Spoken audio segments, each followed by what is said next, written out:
Lesson number 21. Deeper thoughts of life and death. Take thou man's death away from him in this new day of man. Give him eternal life in me by knowing me in him.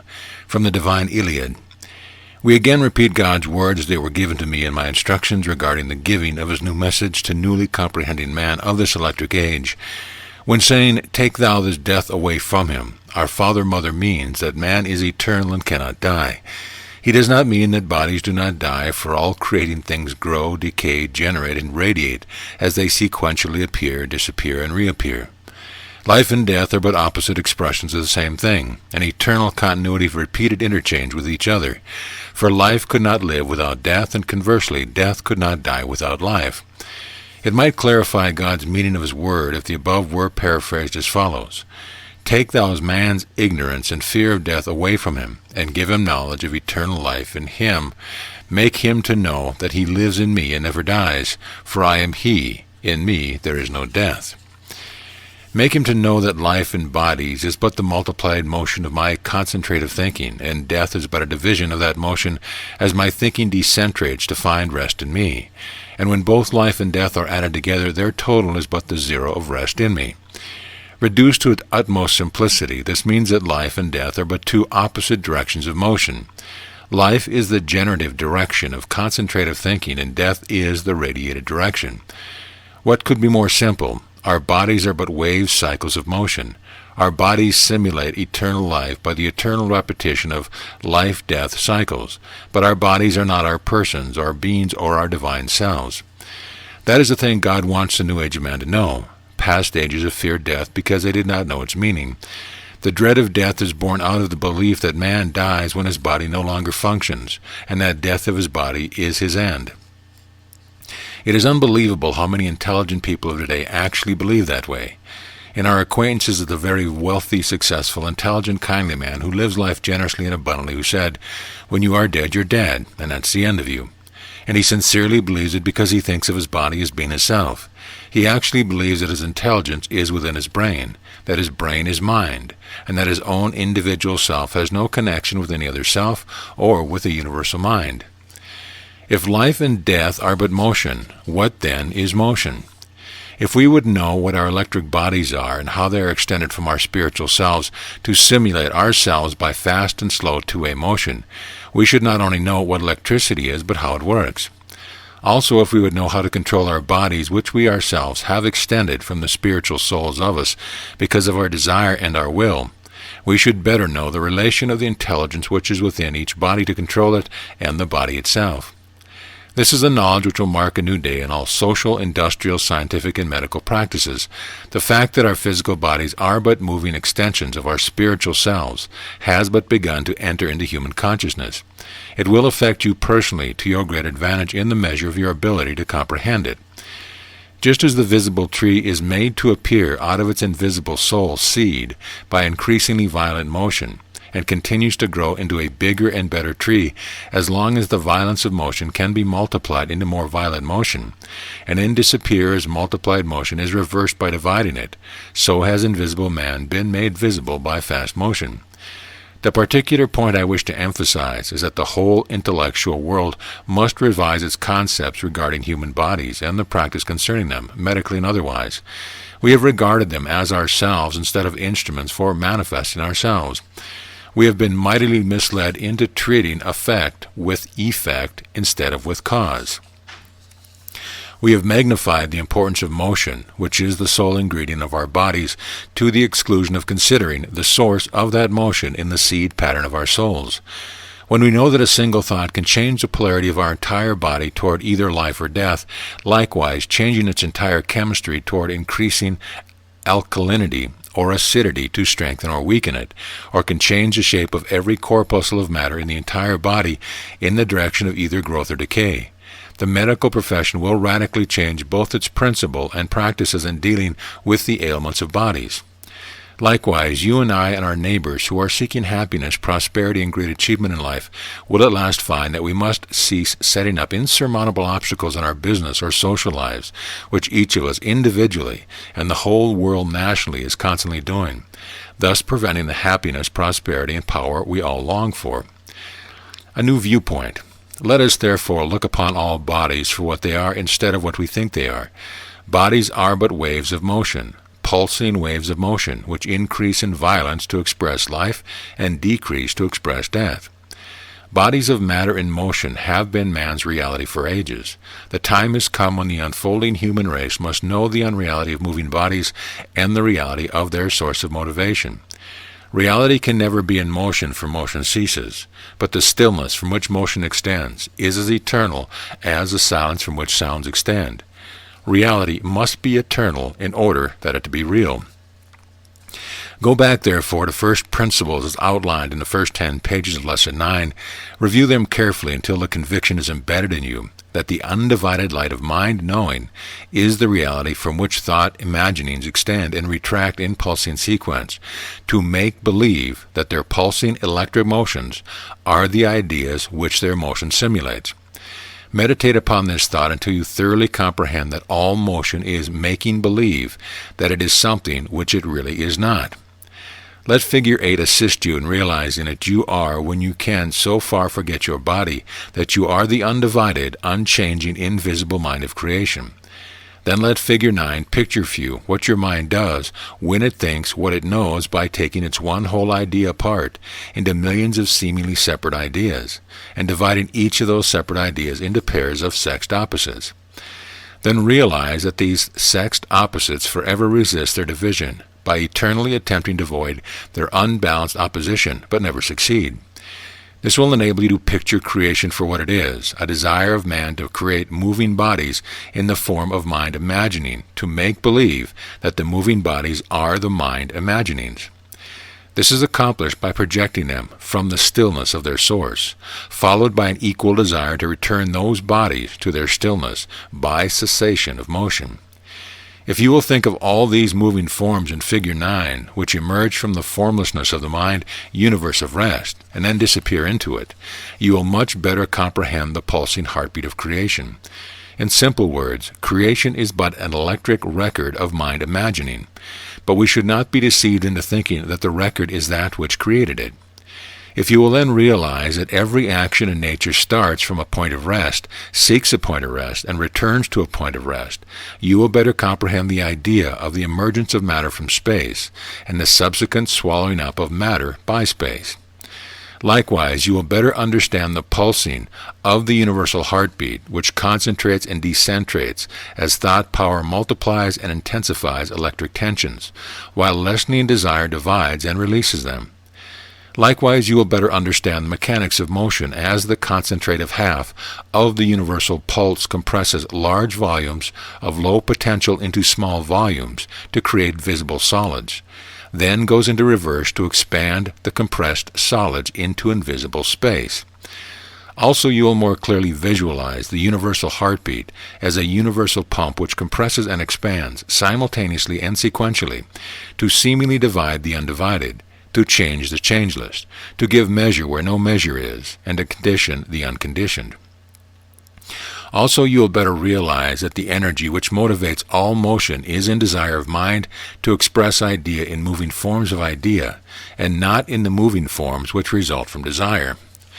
Likewise, you will discover in your meditation that desire itself is divided into the positive desire to manifest life through multiplied motion, and the negative desire to seek rest to manifest death through cessation of motion. If you will meditate long upon this thought, you will realize that every desire to multiply your power to think concentratively is followed by a desire to rest from the fatigue of that concentration. Also, that if you work actively all day, you want to lay down and rest at night. Then when you rest all night, you are reborn with new life so that you can again work all day. In the preceding paragraph, I have described the whole principle of life and death, and how each borns the other and is reborn from the other. Let us review it. You begin your day of manifesting life from a point of rest and sleep. Your day is filled with positive actions in building the product of your thinking. The energy which you have generated during the night while at rest is gradually radiating during the day until you have to stop at a point of rest because you cannot generate more energy. You have gradually grown so tired that you again have to lie down to rest in a sleep for the night. Vigorous action and desire for work in the morning manifests the life principle. Relaxing and laying down to sleep at night from fatigue manifests the death principle. During the night of death, the body is constantly generating to born life from death at the dawn of a new day. During the day of life, the body is constantly degenerating to born death from life when the night of life comes. To live is to polarize idea. To die is to depolarize it. You are forever dying as you live and forever living as you die. Every pulse beat of your heart manifests both life and death. Postulates and axioms concerning life and death. The direction of motion which manifests life is the inward radial direction which forever accelerates as it approaches its center of gravity. This is the positive direction which multiplies the power of light waves by compressing them into hot, solid spheres. It is the centripetal direction of concentrative thinking, which is the cause of gravitation. It is the direction of polarization which charges the body with increasing vitality. See Figure 48. The direction of motion which manifests death is the outward radial direction which forever decelerates as it expands into space. It is the negative direction which divides the power of light waves by expanding them into the coldness of space. It is the centrifugal direction of decentrative thinking, which is the cause of radiation. It is the direction of depolarization which decharges the body by ever lessening its vitality. See Figure 49. Life is in the stillness of the magnetic light of the universal equilibrium. Life is manifested in matter by dividing the universal equilibrium into pairs of opposite conditions, which we call life and death. Life and growth and generation are manifested in matter by gravitation. Death and decay and degeneration are manifested in matter by radiation. Life in bodies means increasing power of gravitational charge to pull inward from within to increase their polarization. Increasing polarization means increase of electrical potential.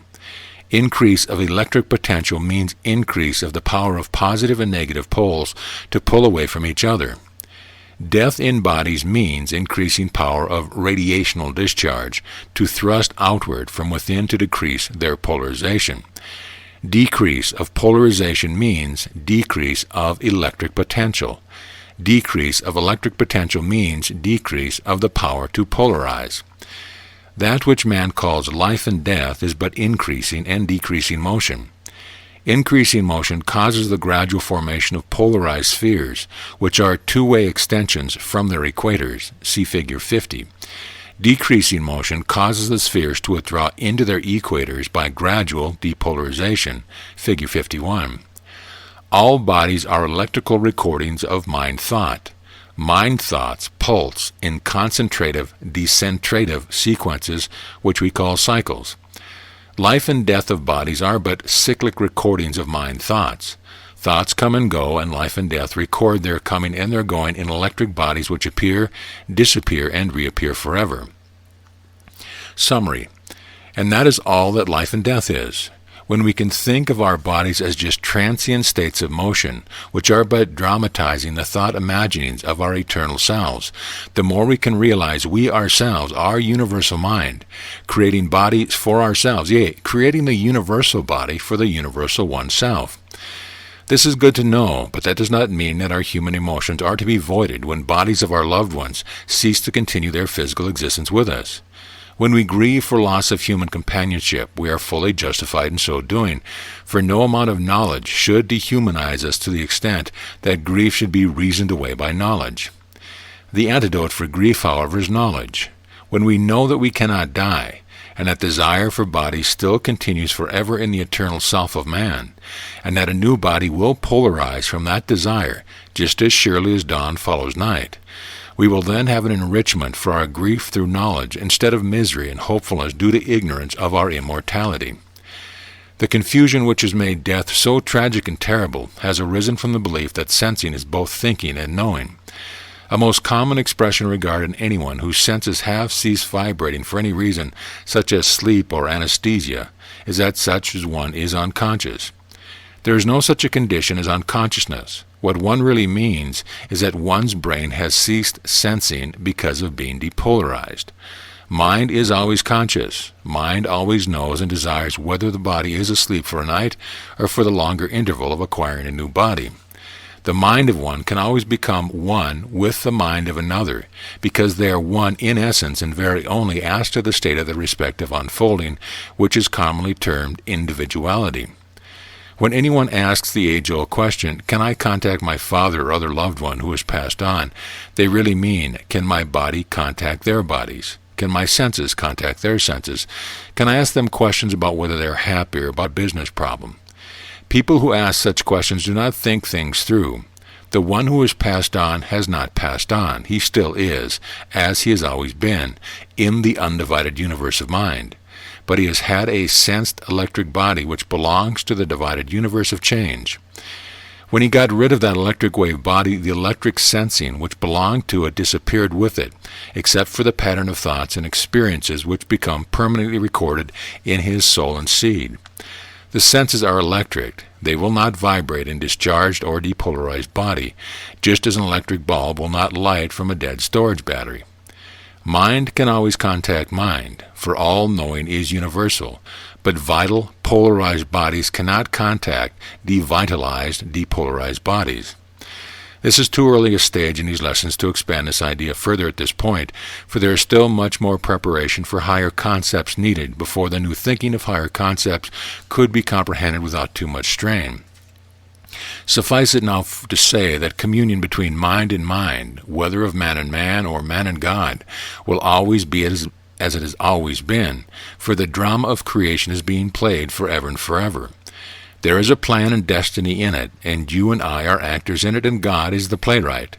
You and I are also the playwright when we know ourselves as undivided and unchanging, even though we need bodies to play the parts of the divided and the changing. Communion of mind and mind is in the timeless language of the light of all-knowing. We shall talk about this in future lessons when we quite thoroughly understand that there is something beyond the sensing of bodies which has no need of bodies. Just as there are inventions to come as yet undreamed of, so likewise there are mental powers to unfold which are as yet undreamed of. The cosmic age now dawning is a far step in the unfolding of that in man which transcends his body. Conclusion. The following words of the Father-Mother given in his message for the cosmic age of man will be food for your deep meditation while awaiting further unfoldment of the glory which is man. Again I say, I am the soul of my universe of created things. Within my being is desire for manifesting my being. Desire in me is soul in me. That which is soul in me desires to manifest in form through light. Light extendeth from soul in me, and returneth to soul in me. The extension and returning being two seeming lights of me. Again I say, I am the seed of my unfolding, refolding universe. Within my light all formless seed of planned idea are enfolded in my being at rest in me. Again I say, all things extendeth from me, and returneth to me. From me all things are born from seed of thought in me, and born again with each pulsation of my thinking. There is naught but birth in my imagining. There is no death in me, for ending and beginning are one in me.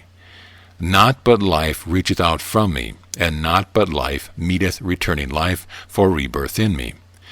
Wherefore I say, ye must be born again, and yet again unto that infinity of mirrored reachings which is my imagining. Thus is my one idea continued endlessly and imagined formed of my thinking. Thus is my one idea reborn as many ones in the multiplying mirrors of my light, forever without end. Again I say, the mirrored multiples of my thought images are but reflections of my imagining. They are not me. From the Divine Iliad, page 152, The Secret of Light. End of lesson.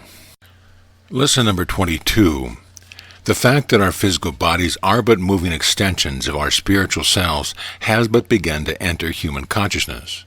All bodies are electric recordings of mind thoughts, quoted from Lesson 21. Knowledge makes you the master, not the servant of matter.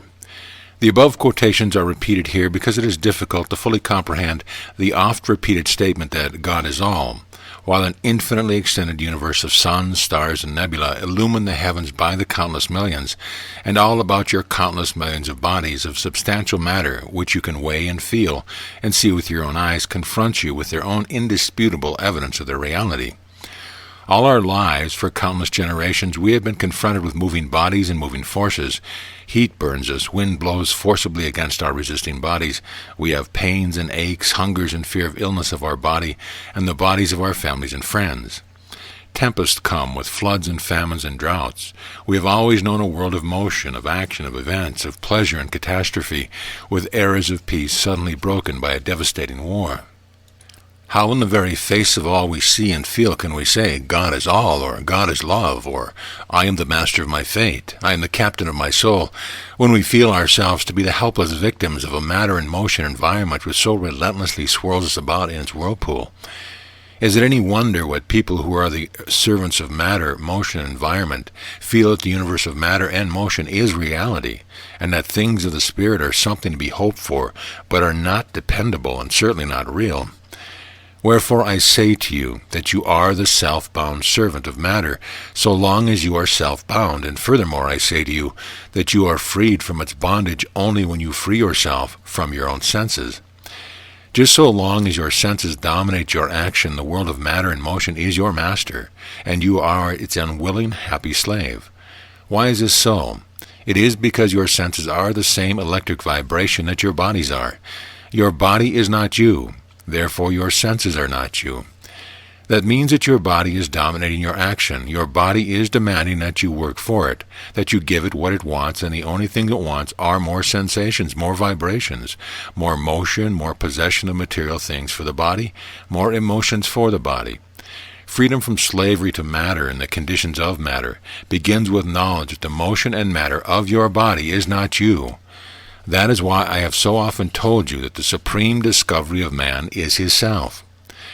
Complete freedom comes only when you have actually come to know love.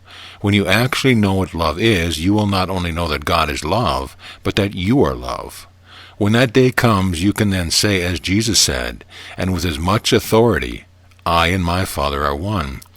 When that glorious day does come, you will have found the kingdom of heaven, for that is what Jesus meant when he said, Seek ye first the kingdom of heaven.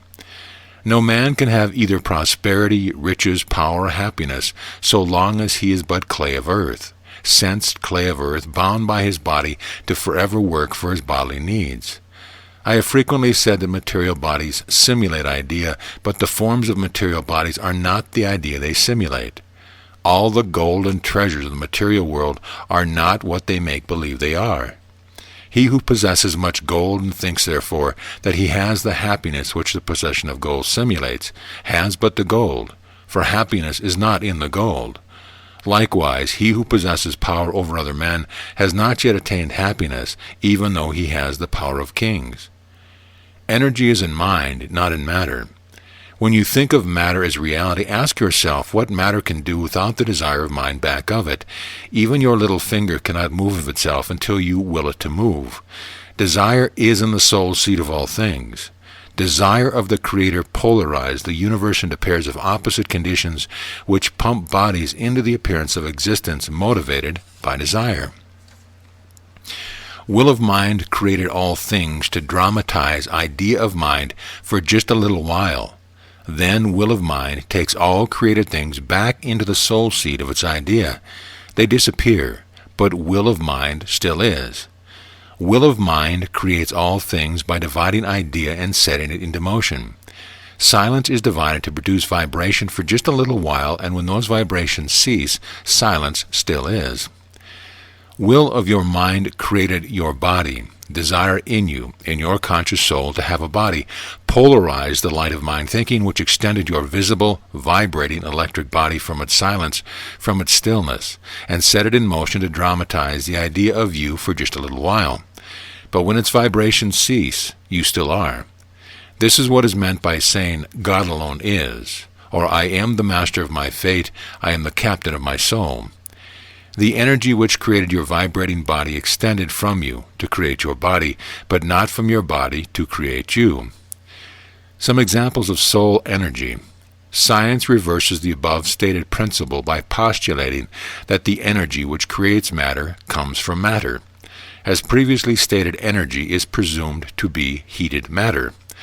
I want to give you a few ideas upon this subject to take into deep and prolonged meditation over and over again until the realization of it gives you the feeling of such unlimited power that you could tear trees from the forest tree by tree or forest by forest, for your strength transcends that of the trees. It is mightier than that of the forest, as I once upon a time wrote down when deeply in the light.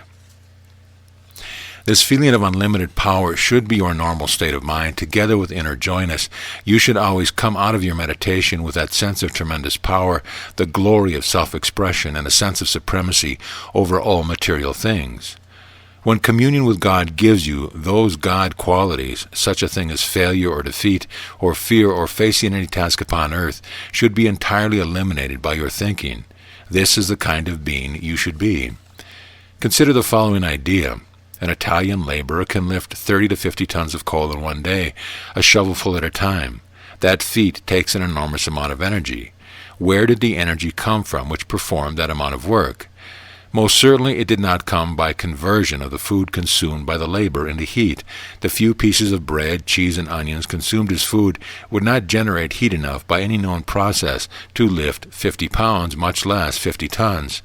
The food consumed is used to repair the body and replace its ever-dying corpuscles. Any residue is eliminated after normal replacements are completed. Any machine that man may make which would lift 50 tons would need at least 500 pounds of fuel. A man's body is a machine made for performing work just as a man-made machine is.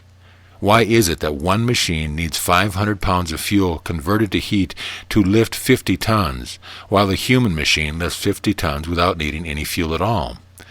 The answer is that the human machine is centered by the universal consciousness, which is the source of all power, from which man expresses power through desire to express power, even though he is not aware of the source of his power.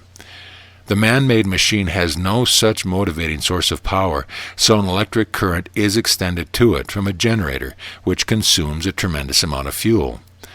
The machine made by man needs the electric current, while man is the electric current. His heartbeat is connected with the universal heartbeat. The same thing holds true of an elephant or any other animal which is motivated by soul will. The elephant can move 200 tons of logs in a day. The half a bale of hay consumed by it is likewise needed for replacement to its body. Consider likewise the fact that you can lift your own body 10,000 feet above the earth to the top of a mountain and back again in one day, because you are the universal electric current, and your power is limitless when you know it is limitless. If your power is limited, it is because you yourself have set limitations to it. Again I say, man is omnipotent when he knows his omnipotence. As a last example for your meditation, I would like to consider the tremendous energy expressed in the vegetable kingdom by the desire of the forest to lift it thousands of tons up above the earth. In the soul seed of the forest is the mighty desire to manifest its power. Every seed of the forest is centered by that soul desire to unfold the pattern of its idea. Desire in the seed is electric current in the seed expressing its desire by polarizing light to form its body. Those mighty tons of the forest are not lifted up by heat energy, but by the alternating heat and cold of sunlight and cool earth. These are the two conditions which desire in the seed makes use of to polarize stillness of equilibrium into vibrating bodies. Desire makes its own electrical current, for desire of soul is the polarized thought power which creates your body and all bodies. Therefore I say again to you that God is eternal, and naught else in the universe is eternal save God. Likewise, I say to you that you are eternal, as one with your Father in mind, when you know you are eternal. Also I say to you that you are the source of all energy with which you create the universal body. Furthermore, I say to you that you center and control every cell of your body. If you are balanced in the light, every cell of your body is likewise balanced.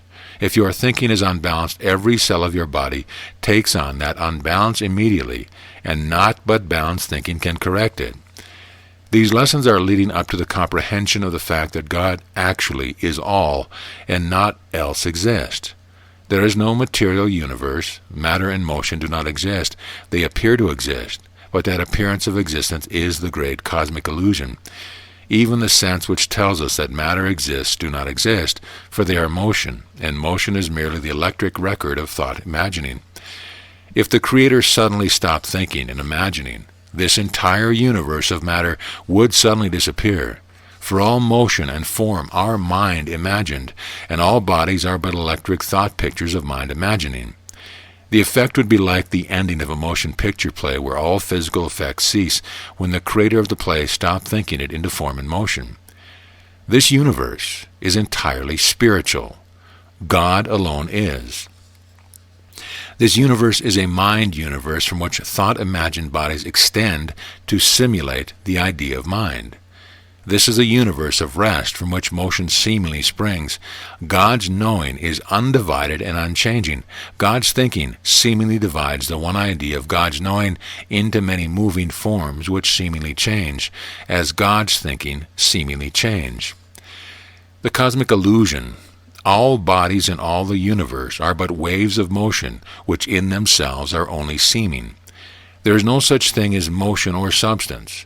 There is but illusion, which we sense as motion and substance. If this statement amazes you, it is because you do not yet comprehend God's lenses and mirrors of light by means of which He creates the illusion.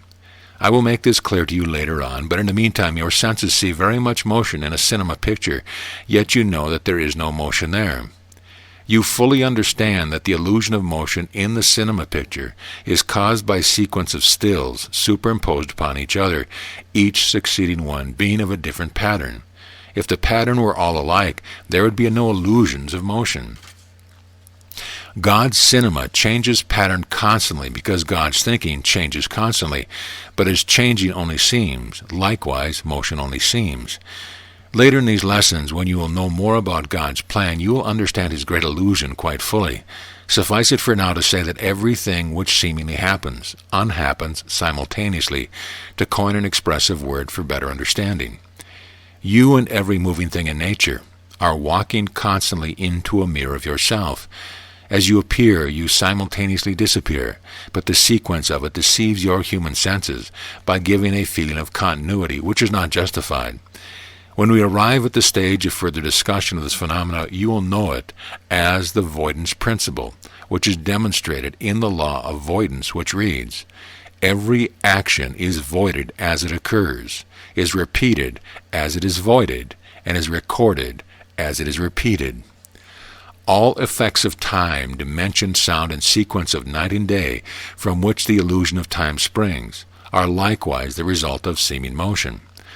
All this can be summed up in the simple statement that this seeming universe of many things, which seems to have countless changing moving forms, is a zero universe of rest which never exceeds zero in any of its effects, but only seems to do so. All of this seems incredible, I know, but as you gradually replace old conception of what constitutes reality, you will more and more comprehend that the light of mind is the only reality. You can readily understand that when all motion in your body ceases, it disappears, just as the whole universe would disappear if all motion ceased in the universal body. This idea is so beautifully expressed in the inspired words of our Father-Mother's message that I quote them here for your inspiration. Without thinking, my one idea could not become many one ideas for my stage setting. Without motion, my cosmic play could not be played, nor could its actors be. Without change, my undivided one idea could not unfold. Without time, my drama of my creating universe could have no sequence.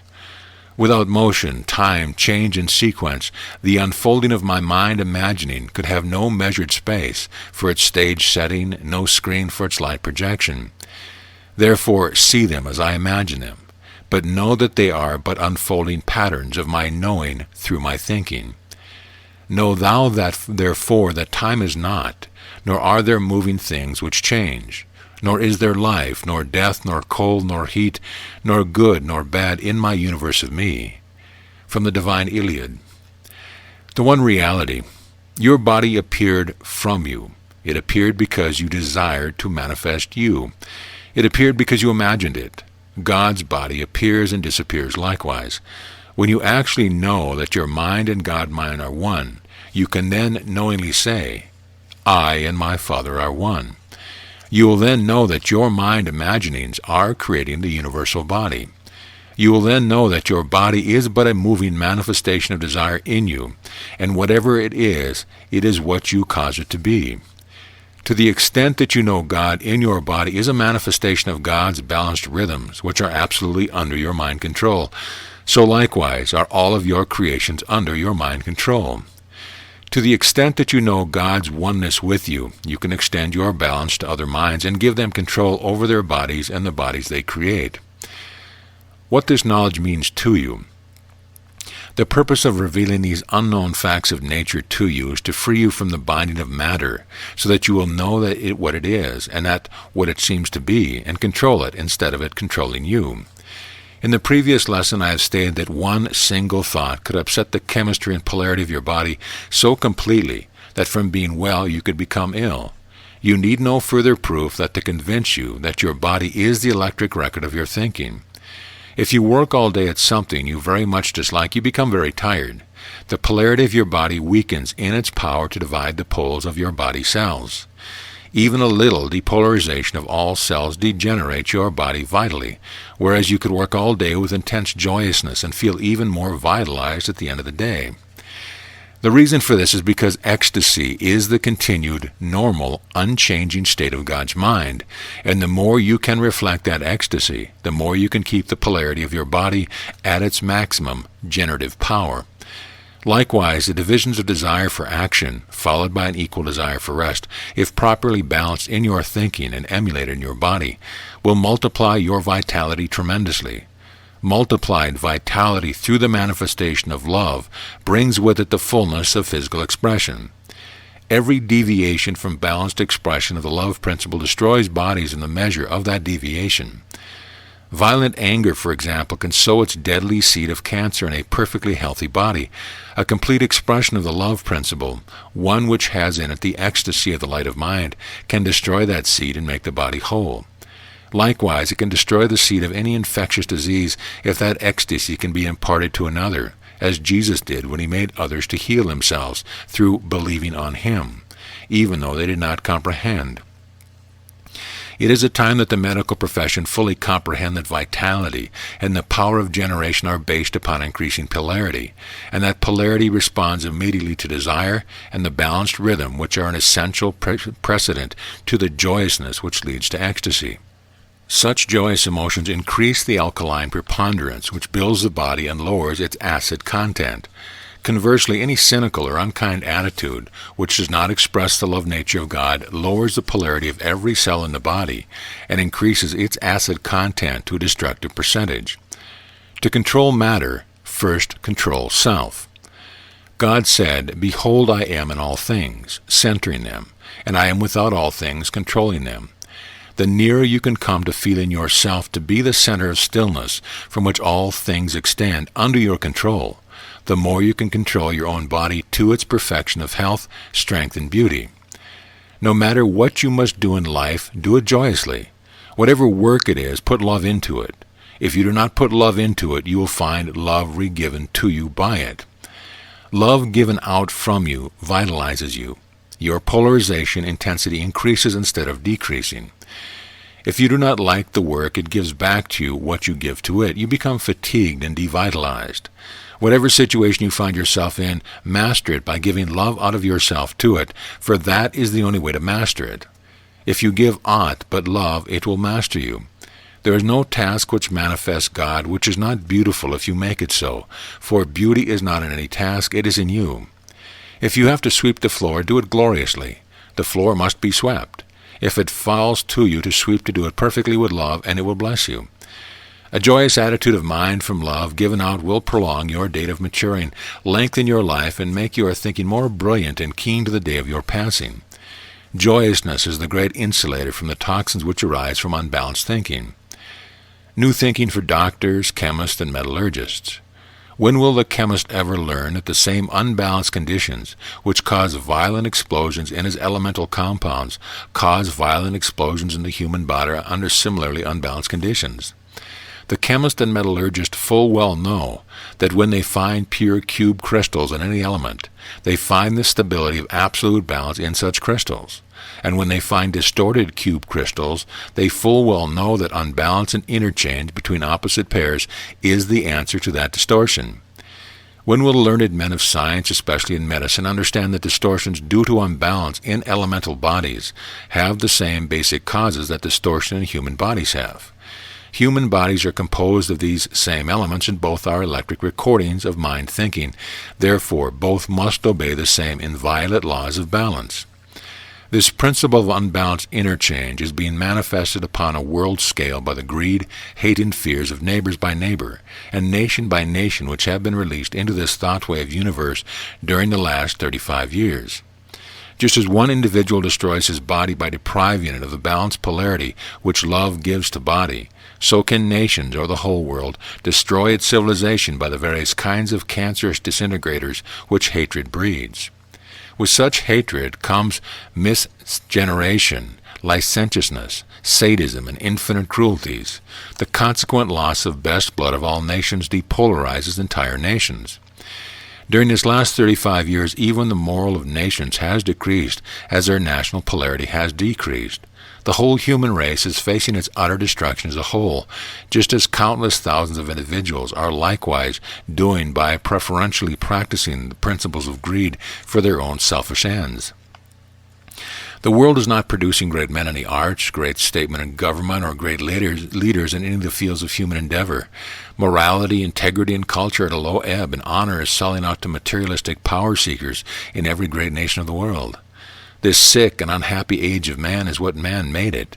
Whatever is, man's thinking has made it so. Today's civilization is the electric record of man's thinking. It is the record of sense desire, not spiritual ones. It is the record of fears and hatred in mankind, not of love. Much of the world will be self-destroyed, but not all of it. The first cosmic age of man is about to dawn into the light of its new day. Millions of bodies have been sacrificed, and million more will follow them into the grave.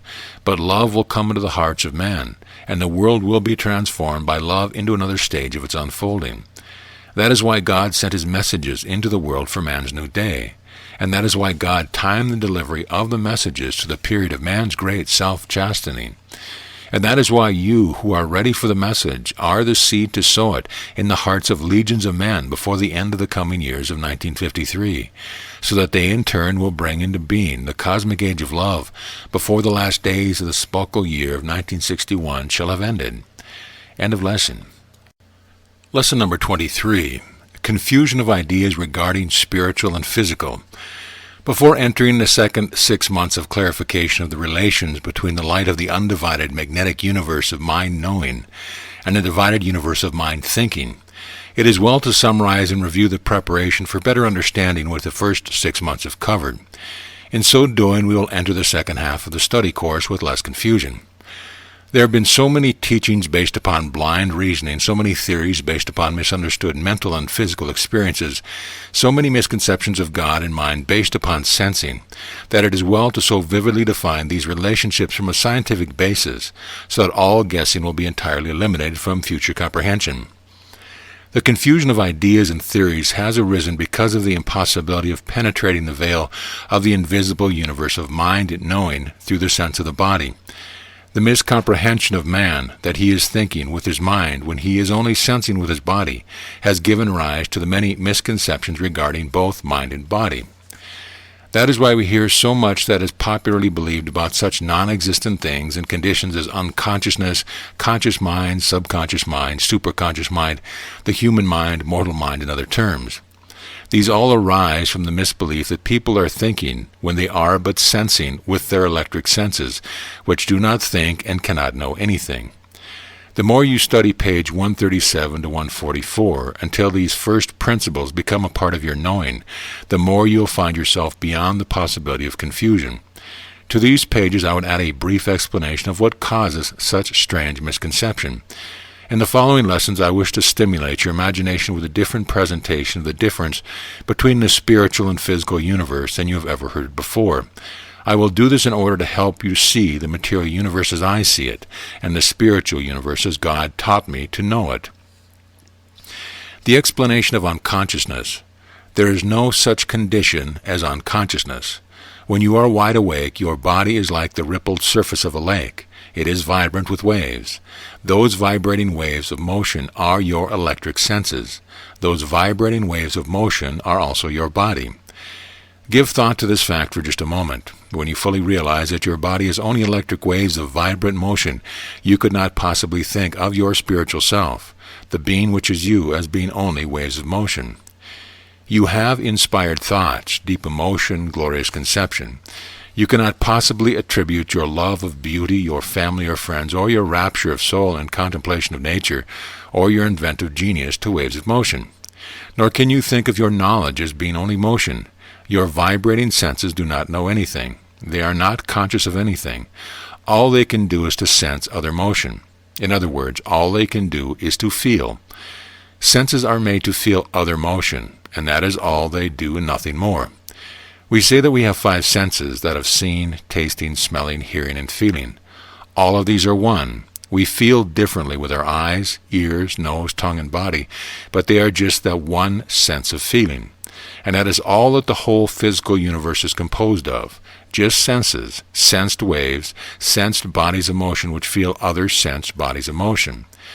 Moreover, no sensed body in the universe could even move if not told to do so by the intelligence which centers it, just as your car cannot move without desire extended to it by its centering intelligence. So likewise your body and all other bodies move only because of desire of the universal intelligence centering them, and not otherwise. And this is as true of the atom or stellar systems as it is true of the little finger of your body. Your senses are the intercommunicating system of your body. They all feel each other's motion. They are all extensions from a central switchboard, which is your brain. We have before stated that our brain does not know anything, for it also is but motion. Our senses send messages to each other through the brain. The senses of the whole universe likewise send messages to all the rest of the universal body through the centering nerve ganglion of each atom in the universe, for the entire universe is but one intercommunicating sensed body, each atom of it being centered by the universal intelligence which created it and is controlling it. For ages, people have thought that the sensing of one state of motion by another state of motion in one's body is thinking, instead of just merely feeling. Sensed feeling of motion by other motion has no relation to thinking whatsoever, for thinking is a manifestation of knowing, as sensed matter cannot know anything it cannot and does not think. If the senses of man could think or have knowledge, the human race would have had such discoveries as the flame, the wheel, or the boat ages and ages ago, for the senses could feel as well then as they do now. But thinking did not begin in man until the dawn of consciousness.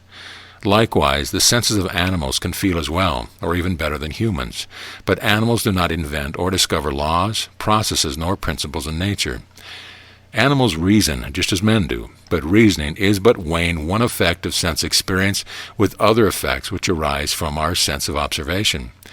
What we mistake for the mental action of thinking is purely an electrical awareness of motion. It is not consciousness at all, nor is conscious mind aware of motion, for it does not even know of it.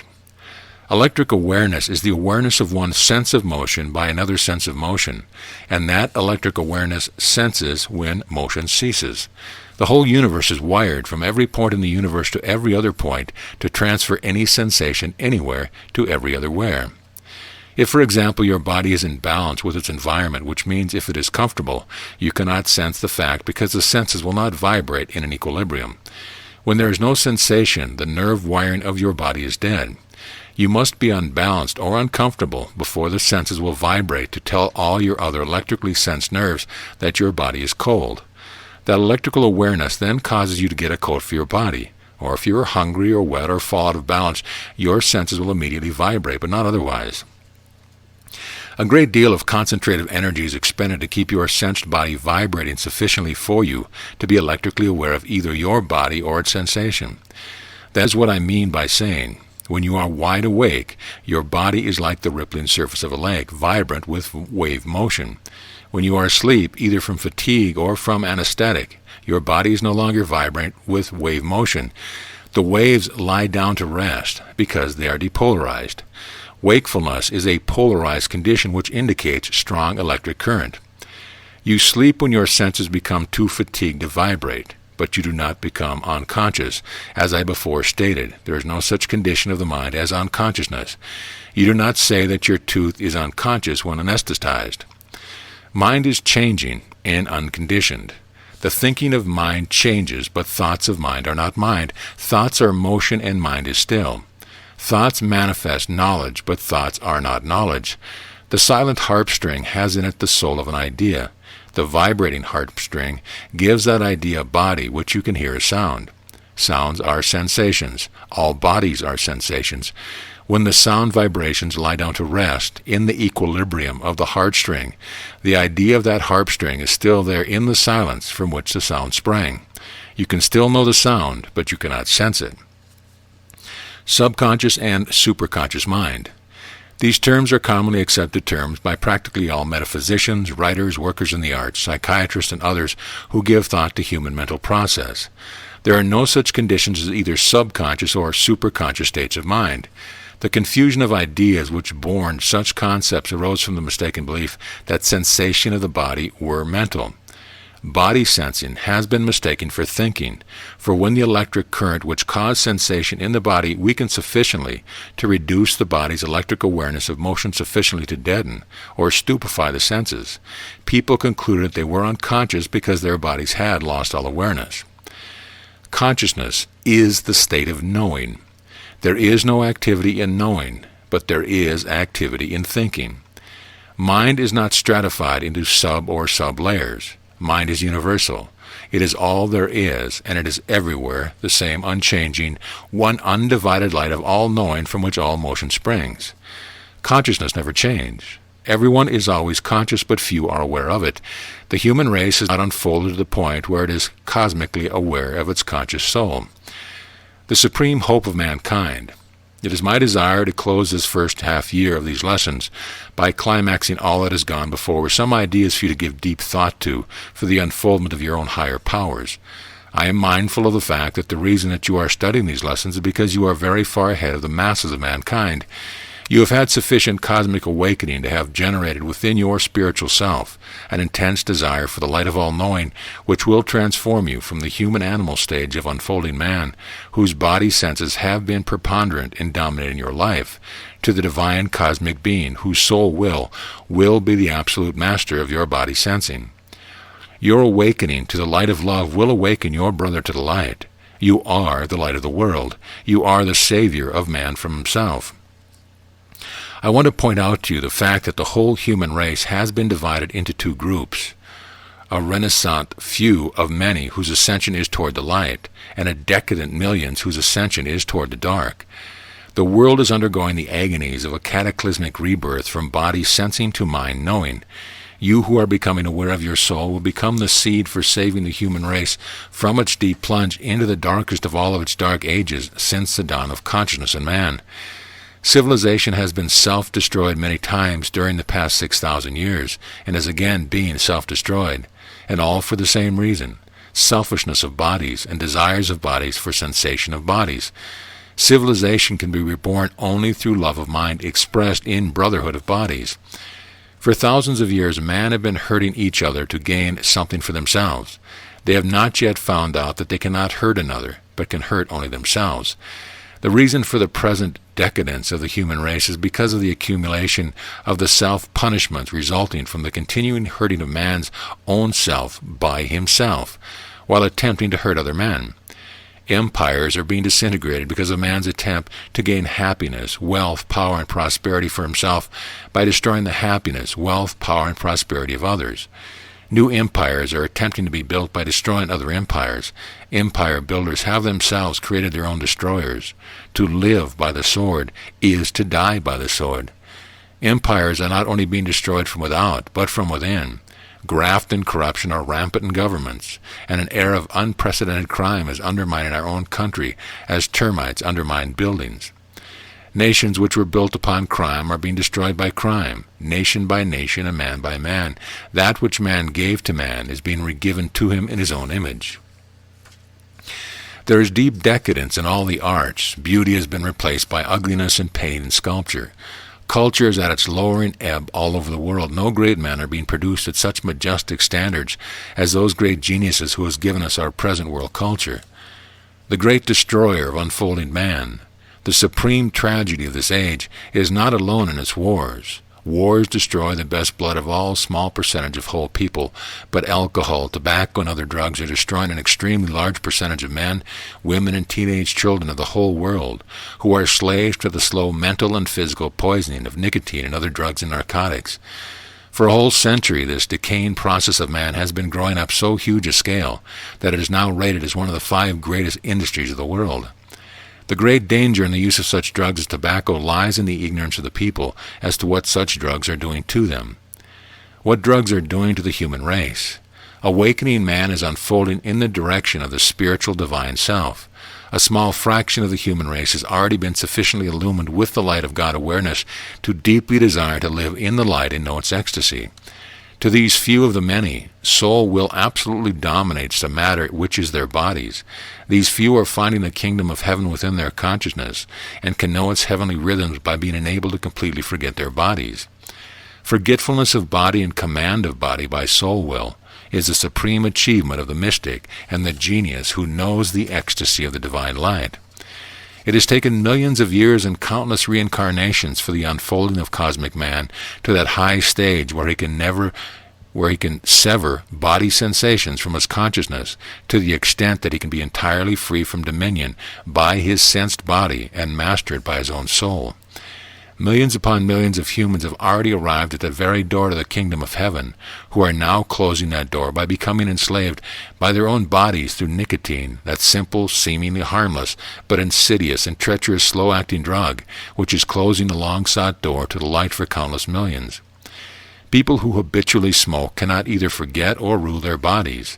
Drug addicts are ruled by their bodies to the exclusion of soul awareness, except at rare intervals when just the right amount of drugs balance their change normality for a few moments in intervals between the action and reaction cycles of the drug poisoning.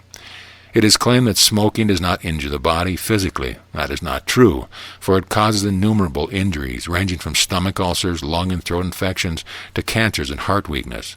But that is not important because the body is not of the first importance.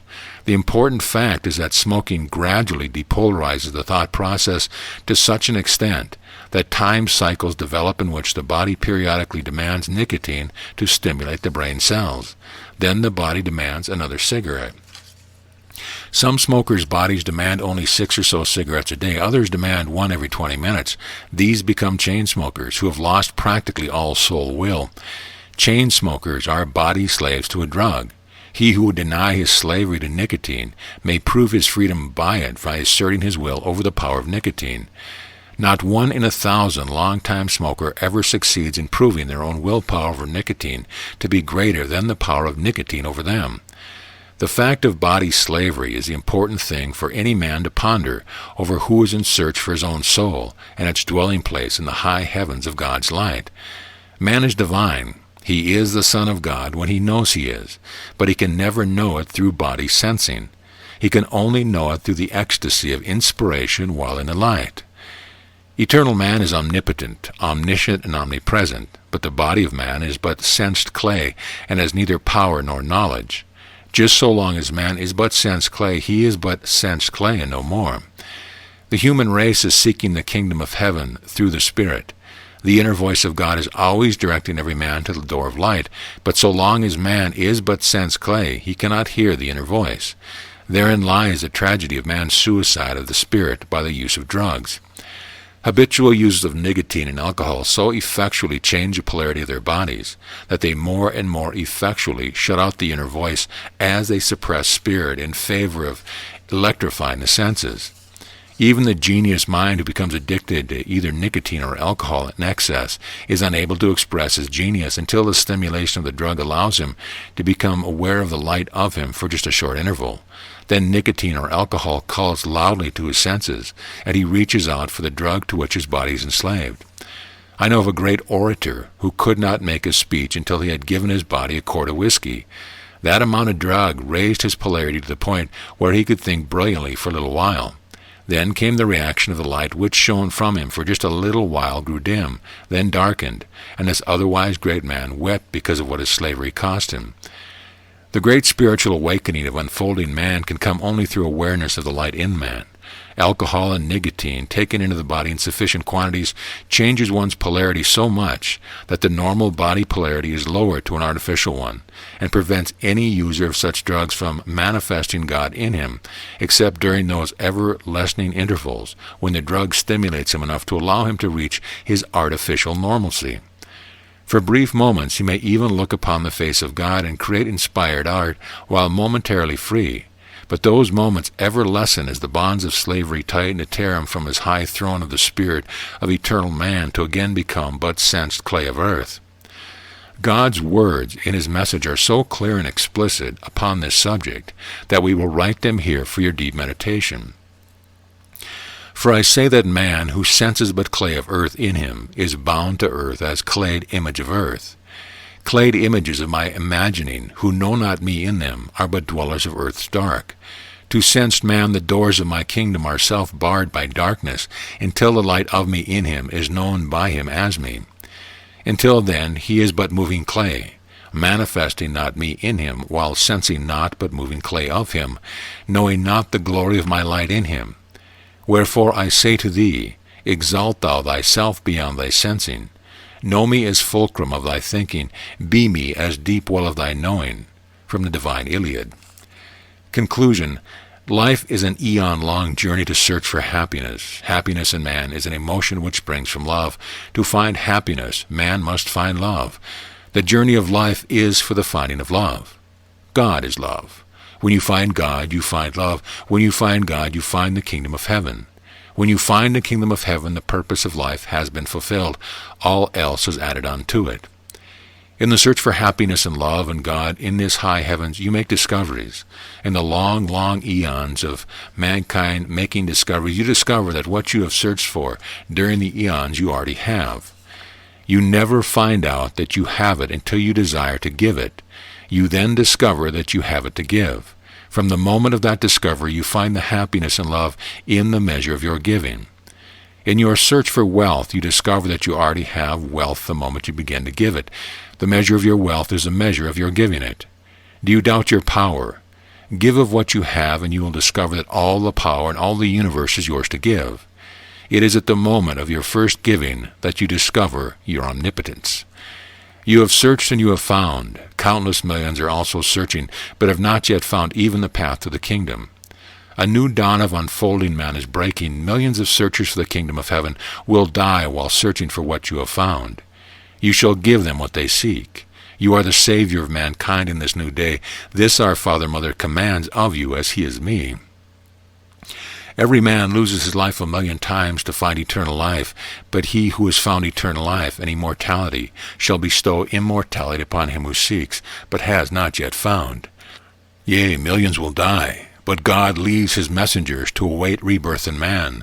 The long journey of man's search for the light will forever continue, and the light of love will ever await the coming of man into his knowing of the light. But the agony of that awaiting shall be man's alone. End of lesson. Lesson number 24. Questions from students. The few questions that filter in from the many students are proof that so many of you are finding that all questions are answerable in light. Further proof that substantiates this is to be found in quotations from glorious letters from students who write in effect, "There was a question I planned sending in, but as I did, you suggest, and meditated upon it within myself. The next day I discovered I knew the answer, and now it is clear as crystal." Over and over again we read in the letters how questions were answered from within, and we are made happy, very happy, for we know that this means our beloved students are unfolding in the light of all-knowing. We find, however, that when questions do come, the majority have a frustration keynote in them, which in their essence means, how can I be a success in life, be prosperous, have many friends, be happy? Frustration plays a big part in the making of unhappy lives. Such questions relating to personal selves so far exceed questions concerning desires for greater knowledge of universal things, that we are taking a few which are typical of all of them, and devoting this entire question section to giving a constructive answer which is intended to encourage and inspire those who despair ever reaching their desired goal. Many of these questions relate to my own life, such as how do you get in to see the big men of the world, like presidents of the U.S. and big industries, without effort, while I have to pull all the strings I know of and only get in to see the underlings? And how do you get so many portrait commissions from great people so easily, while I have to go to great effort to get unimportant ones at low prices? Because of these many personal questions, which infer that I must have some magic way of getting important commissions, or am lucky perhaps, I shall be personal in answering them and state that the principles which have given me an abundance of everything for which I sought, and in the measure of my desire for them. You will find in my attempt to give you the principles upon which I founded my life's desire, the one most conspicuous fact that I never sought or desired anything whatsoever for myself, neither possessions, nor money, nor friends, nor power, nor even the important sculptural or portrait commissions which have been so generously bestowed upon me. Every great happening in my life has come to me unsought for by me. God sent them. The surest way to prevent you from getting anything for yourself is to seek it for yourself. That which should be yours will surely come to you. If you analyze my answer to those questions, you will find that all of my success in life has been based upon putting the love principle into daily practice, by applying it to every act of life. Wherever I have practiced it and knowingly worked with God's law of love, God always gave it to me in the measure of my desire and abundantly. But whenever I ever violated that law unthinkingly or because of being pressed by seeming necessities, that which I sought did not come to me. Herein follows a few typical questions based upon frustration.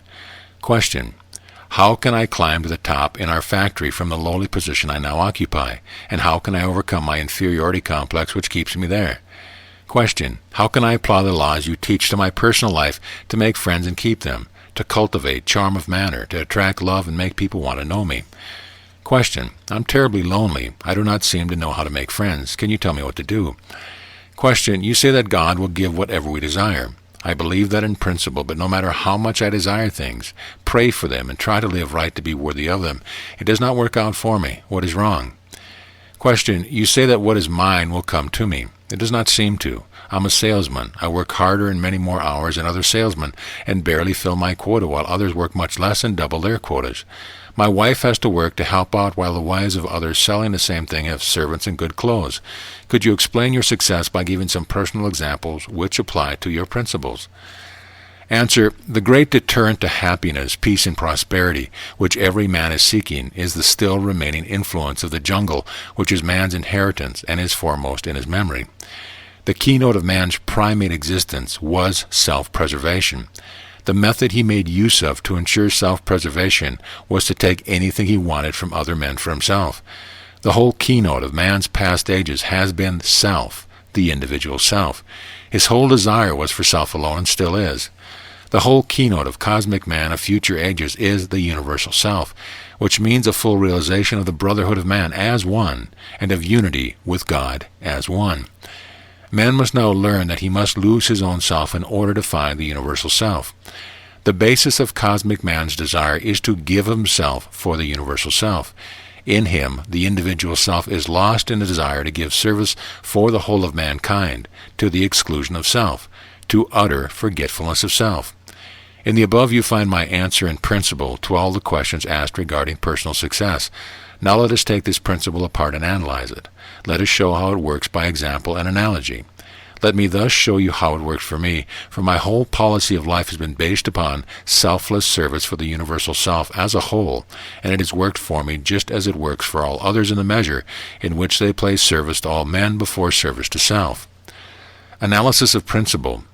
If I could put the above into a few words which might be called a life policy or life pattern, such as a businessman forms of his business policy, the following would depict that policy. But you must bear in mind that a policy is something which is decided upon for strategic reasons, whereas this life pattern of procedure was my nature. It was not just planned. 1. I loved the world which I am, and desired to serve it with love by giving more than was expected of me. 2. I desired to be worthy of serving the world. 3. I desired to excel in all things. 4. I set no limitations upon myself. I knew that I could do whatever I desired to do. As my desires were boundless, so were my powers to manifest them limitless. 5. I sought no reward, asked no favors, no intercession in my interest from any man. 6. I worked knowingly with God, and knew that I need not ask for reward or favors or advice or intercessions from any man, so long as I gave of myself to all men. To demonstrate how this principle actually worked, I will briefly tabulate some of the major happenings of my life to show how true it is that what is mine shall come to me, to quote a familiar saying. As a prelude to this statement, it is well to explain that when I say that God sent to me the great happiness of my life, as he does to you, I mean that God is law. So when you or I become law by obeying it, that actually means that God sends us that which we have desired. In the sense that I and my Father are one, I myself sent them to myself, as you likewise do. Conversely, if I do not become law, I violate it. God then withholds my desire until I do obey it by becoming the law. In the same sense that I and my Father are not one, when I am not law, I myself have withheld my desires from myself. Early in life I excelled in music. I gave all of myself to it so joyously that the neighborhood marveled and came to me. Men from the car barns across the street sat at my dooryard when I thus gave love out of myself to the world, and they gave me of their love and quickened me. All of the love I ever expressed in music brought love to me. I never sought it. Excellence in that art brought me a church organ and piano positions for Sunday and Friday. Love thus regiven to me sent me to an art school and lifted me from the status of an errand boy, which could have been drudgery had I not glorified it by deeply loving it as one stepping stone toward my heaven. In the art school, love given out by me in God's rhythm was regiven when Paderewski accidentally heard me play and came to me. I worshipped him from afar at orchestra rehearsals where students were admitted, but did not seek him. It never even occurred to me to seek him. One glory after another came to me as love regiven for love given. That is a law. No one has to seek fulfillment of God's law. No one has to seek reward for manifestation God's law. No one need ever ask help or intercession of others in manifesting the law of love. Love given is always regiven. Everyone knows that story of my bellboy career told by Glenn Clark in his marvelous little biography of my life, the story of my desire to be the best bellboy ever known, the only bellboy who never accepted a tip and joyfully gave much more service than was expected. No more wonderful example of fulfillment of the law of love regiven to me was ever mine to know for my manifestation of love given by me. Many of the powerful whom I humbly served became lifelong friends. 3 families desired to adopt me. Rules regarding servants were set aside so that I might be a guest of the hotel guest. Bellboys who had accepted tips earned about $100 in gratuities. I earned $800 by selling sketches. Many years later, the family of an ex-governor of Massachusetts commissioned me to paint several portraits. When I had brought ice water to their door many years before, I also brought love, and they remembered it and came to me to regive it. As a young illustrator, I was asked to illustrate a story called 10 Little Pigs. After completing my drawing, I was not satisfied with them. They did not excel. I spent a week in the country studying pigs and did them all over again. More love went into them. I worked with God's hands and mine instead of mine alone. They excelled. The love I gave them was reflected in Mark Twain, who regave it to me. Work done worthily brought Mark Twain into my life. He consulted with me regarding illustrating the jumping frog of Cavalier Country. Work done worthily and with love by you or any other man on earth, no matter how lowly he is, will make the greatest man on earth want to know you. You need not seek them, nor ask others to intercede for you, or to give you letters of introduction to them. If you want to know great men, make them want to know you. Emerson knew this when he said, "If you build a better mousetrap than your neighbor, the world will make a beaten path to your door." That is as true of the shoe manufacturer as it is of the sculptor, composer, or painter. Love put into any product regives love from happy purchasers. Work worthily done is service given to all the world, and all the world regives it in like measure. The world beats a path to the door of every man who excels in the giving of loving service to his neighbors. Excellence, worthiness, selfishness, selflessness, and joyfulness given out by you echoes in the hearts of all men. The world will find a way to your door if you attract to it you by working with the law. Beauty attracts, ugliness repels. Immunize yourself from all that is ugly. See beauty in all things, and what is yours will come to you. George Washington Carver exemplified this principle. He asked nothing, sought nothing from any man. He lived only to give, to serve, to enrich mankind with his excellence. No one could have been more lowly, more obscure, yet the world beat a path to his door and laid garlands of love at his feet. Excellence and love expressed by superseding mediocrity in the drawing of those 10 little pigs has followed me all the days of my life.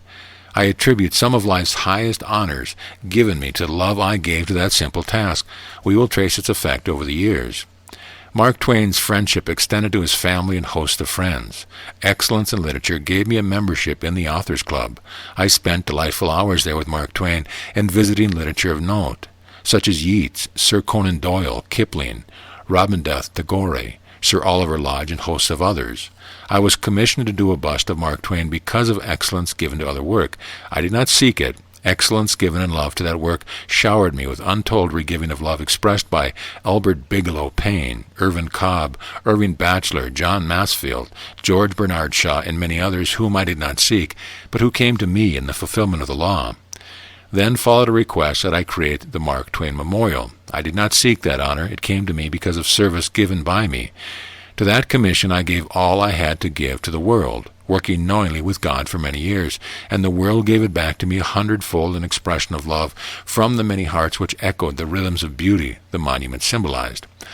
To list the names of the world's illumined ones who enriched me with words from their very souls would take up many pages, for their names are legion, and the places they occupy in the hearts of men are the highest in all the arts, education, government, and industry. Included among them were the presidents of the 17 leading universities. Franklin D. Roosevelt, President of the United States, said to me, "7 sculptors have failed to make the masterpiece of me which I hope to see. I believe that a man who could create such a spiritual portrait of Mark Twain as you have would be the one who could make a masterpiece of me. Will you do it?" This exemplifies the working of the law. Every sculptor in the land had used every influence he had to bring about to receive such a commission. Senators and others in high places had been asked to intercede for them, but I never even thought of asking that of anyone, knowing, as I know, that what is mine will come to me. But it can be mine only through giving its equivalent to the world. That brings to my mind another similar example in which another president of the United States, Theodore Roosevelt, sent for me, saying, "Your portraits of children are the most beautiful I've ever seen. Will you paint my children and Mrs. Roosevelt?" This commission opened a door to other opportunities for self-expression, which have not yet reached their climax. It also gave me 3 years of association with one of the greatest spiritual men in American history. But even this honor arose from another one which preceded it, and proves that every action of giving never ceases to repeat its effect, accumulating forever. During the years that I gave to child portraiture, my desire to excel in everything I ever gave out for myself drew the attention of thousands of lovers of beauty to my work. Newspapers devoted whole pages of pictures to them, and every portrait of a child I painted drew requests for so many more that I had to limit them to guard against my lowering of standard. Excellence and the recognition of love extended to my creations, brought to me one of the most glorious experiences of my life. A famous editor, Edward Bach of the Ladies' Home Journal, who later built that beautiful Bach Tower in Florida, published a page of my drawings of children and commissioned me to select the 12 most beautiful children in America. This work excited intense national interest all over the country and enriched me by thousands of new friends whom I met all over the country. My offers of commissions at that time would have taken several lifetimes to complete. It was this work, however, which prompted then the President of the United States to honor me. Again I say that the giving of love is as certain to be regiven as that day will dawn from the night. It would take too many pages to enumerate the many demonstrations of the inevitability of the working of God's law of love wherever I put it into action, accompanied by my intense desire to excel in everything I did. Especially I want to accentuate the endlessness of every good section of life where excellence, love, and desire to serve the world with forgetfulness of self are manifest. For example, my musical beginnings where it never ended. Music brought me the friendship of the greatest musicians of our day, such men as Ysaye, Antonio Scotti, Caruso, Sousa, Godowsky, Gerbelich, Victor Herbert, Joseph Levine, Giovanni Martinelli, George Gershwin, Tito Ruffo, Boozy Peachy, and hundreds of other immortals, 5 of whom I have been commissioned to model in bronze and stone for posterity. My work in both art and science brought to me the presidency of the Science of Arts and Sciences, which I held for 7 years, together with the friendship of the greatest names in all the arts and sciences of our day, together with the most important sculptural commissions I ever received, because it was my first work in sculpture, that of Thomas Edison. Among the many whose souls touched mine during this epoch period were such names as Michelson, Millikan, Shapley, John Dewey, Lee De Forest, Jeans, Pupin and many others in science, Nazimova, Isadora Duncan, Richard and Eva Lagulian, Edward Hubbard, Eva Gautier, Grace Moore, Lily Pone, Alma Gluck, Adolph Oakes, and many other children of the stars whose light has illumined the world.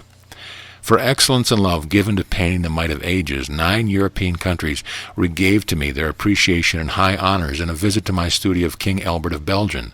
I cite this latter as a conspicuous example of how the building of a better mousetrap brings the world to your door without your solicitation. Thousands of important people made great efforts to meet King Albert. I made no effort at all. I had merely given something to the world which echoed in his heart and made him want to see me. Excellence in self-expression and love given to it will enrich anyone's life. Even in sports, my 2 outdoor sports of horsemanship and skating carried this principle into effect. In skating, I won many honors and medals, including being nominated international judge for the Duke of Connaught figure skating trophy held in Ottawa, which brought with it the honor of being the guest of the Duke and Duchess of Devonshire at Government House, and of leading the Grand March with the Duchess at the final Carnival on Ice in the Palace grounds. In horsemanship, I trained Arabian stallions and sold them for as high as $15,000. It is the love which you put into out-of-door sports which vitalizes you, not the exercise, for without love the exercise reaches only the clay of you. Exercise with love reaches your very soul and vitalizes you with the power which joyousness and ecstasy alone will give. Conclusion. There are many who say to me, "But I am not extraordinarily gifted with genius for anything. I cannot do great things." Then do little things in a great way, until you can do great things in a great way. Little things, even the building of a better mousetrap. Little things, such as putting love into your cooking, into your conversation, into your very attitude as you walk through life, and into your every dealing with your neighbor. I say again to you that if you put love into anything you say or do, love will come back to you in the measure of your giving. Witness, for example, what the ground gives to you for the love that you give it. There are those who say to me also, "I am lonely, I need the love of a wife or a husband, and it does not come to me." The love you await is searching for you as you likewise are searching for it. Keep on giving love, and your love will come to you, as you are likewise nearing it every moment. Believe this until you know it. In your meditation desire and envision your companion in all things coming to you, and you yourself, walking out to the horizon of your vision to meet that one. If you are manifesting God by serving mankind, you cannot do it fully alone. Destiny mates everything. Pairs of opposites divide the undivided. Destiny is always fulfilled if you and your loved one work together with the law which fulfills it. God's plan calls for fulfillment of all manifestations of the law. You must, however, manifest the law before its fulfillment to perfection. And the law said that you are never to seek anything for yourself as self alone, but for your universal self. When you have learned how to lose self-desire to find universality in giving fully of yourself to God for the fulfillment of His purpose, then your desires will come to you. I know whereof I speak, and Lau also, for we both visioned each other on our horizon, and mutual need gave us to each other after we had both fully learned what lessons of selflessness, of desire for each other as individual selves. Both Lau and I had fully dedicated ourselves to the service of man. Destiny has made our purposes one, and destiny made our path to our horizon as one. We had both fulfilled the law which gave us to each other for the purpose of continuing to fulfill the law. Our destiny is one, so it had to be fulfilled upon one path. Perfection in companionship, whether matrimonial, social, or otherwise, can be found only by having one goal, one objective, and one path for a unified companionship to tread. Too many there are in matrimony and social and business companionships who have separate goals and separate paths leading to them. If two lives are not destined for and dedicated to the same purpose, it is better that they do not unite, for their paths can never become one. In your meditations, therefore, desire companionship from soul, and soul will respond to soul always, just as harmonics and octaves will always resound in each other, while discord will not. That is the way of your love. It is awaiting you as you are awaiting it. But are you desiring it? What I mean by that is, are you desiring love to supplement your giving to the world, or are you desiring love for yourself in a body to be companions in body? Are you ready for the love you desire, and are you worthy of it? If you tune 1,000 violins alike and sound one note on one of them, all of them will resound to the same note. But if one of them is not similarly tuned, that one will remain unechoed and alone. If you are lonely, give the thought to what I have just written. If you love the world, love will come to you from the world in the measure that you are giving it. If you attune yourself to the light of God's love and give it out from you, it will resound throughout the universe, and its echoing will come back to you. Conversely, all the love given out by all the world will resound in you, and you will know its ecstasy. When you have unfolded to the point of knowing the kingdom of heaven in you, all else will be added to it. That is what I mean by telling you the story of how all things I desired have come to me only after I had learned that I already had all of my desires within me by giving them out from me. After Lau had learned that fully, and I had learned it fully, we both went expectantly and knowingly to our horizon and found each other waiting there. What was ours had come to us, for we had become ready for it. We had become worthy of it. Excellence proved itself. Selflessness proved itself. Worthiness proved itself, just as my own had always come to me unsought in the measure of my giving. So likewise the greatest of all life's treasured gifts of love came to Lau and me to follow the one path to the light, and thus illumine the way for all who desire the light, but cannot find the way to it. Letter. Beloved friends, your sharing of your unfolding comprehension of the light of all-knowing through your study of these lessons has been our greatest joy these past 6 months. You are now midway in your 12-month study of the underlying principle of God's great universe. Knowing from your letters how great has been your self-unfoldment, I know you will never again view passing events in the old way, through your senses, but will more and more take them within and view them with new comprehension based upon knowing. As you are now recognizing the simplicity of all things, and are passing your inner knowing on to others, we know you realize how difficult it is to tell the story of creation simply. An editor once said that the simplest story in the world is the hardest to tell. Doctor has 1,000 times said that the God's plan is the simplest story in the world. For whatever phase of creation you talk about, you say the same thing in every respect. He so often says that there is nothing beyond the Divine Trinity, and that can be fully told in 3 minutes. That is why, just after his illumination, he thought he could gather the scientists of the world together and tell them the basic principle of creation in 3 minutes. If you analyze these 24 lessons given so far, you will see that we have not stepped outside of that principle in any respect.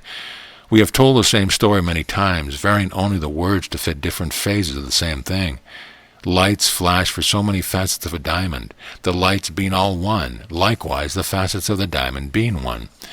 Therein lies the immense difficulty of telling a supreme story simply, for behind the scientific principle of the Divine Trinity is the love principle, which is the hardest thing in all man's unfolding to teach to them. 20 centuries ago, the Sermon on the Mount told the story fully, but 20 centuries have passed, and the story of love has only begun to seep into the consciousness of but a small percentage of mankind.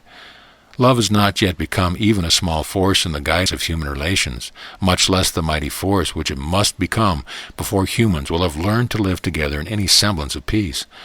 All over the world, men are hurting each other in diverse ways, and are thus hurting themselves as a consequence. Love is still far from man. God is love, and the universe is founded upon love. The only spiritual power man has to use in his human relations is love, expressed by equal giving and regiving. And the only physical power he has to use is the manifestation of love as expressed by equal interchange of motion between the opposed pressures of gravitation and radiation, whether in the electric current or any other manner of interchange between the two opposites which divide the equilibrium of God's light into the two moving lights of matter in motion. The happiness, prosperity, peace, and power that all mankind desires is summed up in one word, love. But neither of these can come to man until he knows how to express love by giving it and regiving it equally. That is the tragedy of man. It is his own self-made tragedy. Unbalance based upon ignorance of the meaning of love is man's needless tragedy. Rhythmic, balanced interchange between all pairs of opposite conditions in this divided universe is the key to the attainment of man's greatest desires and highest aims. But he has not yet learned how to use it. It is your responsibility to teach him how to use it, yours and ours. Eons pass with love ever awaiting, but only a very few have arisen above the agony of awaiting and have been transformed through new knowing. That is why this simple story is so hard to tell, For the practice of man's eons pulls so hard toward the clay of him and the desire of his body that the very noise of its vibrant motion drowns out the ecstasy of the inner silent voice which ever awaits the hearing of inner ears. That is why doctors often almost despaired at ever being able to tell it, to ever put into words that for which there are no words. It was with great rejoicing that we can now put it into words for the message long needed to love and knowing, which was fulfilled by our working together to give to the world as one person treading but one path, one deeply illumined path to the light. Man in the Mass knows practically nothing about man. He has but begun to rise above his sensing to think and to know. He has been a physical universe. He has hardly touched the edge of his vast powers. His senses advance his physicality like a strong stimulant. They give him many comforts and new sensation for the hours of his release from drudgery by his many new inventions. Instead of using his released hours for cultural advancement, he uses them for more sensations, for more new sensations. In past days of less leisure, children studied music and other arts. Fairy tales and romance fascinated them. They idolized Tennyson. Parents read good books, attend concerts, the opera, and held cultural gatherings.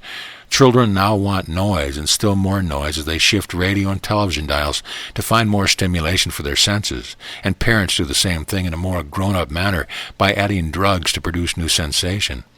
We are not creating great men as we have done when culture was on the ascendant.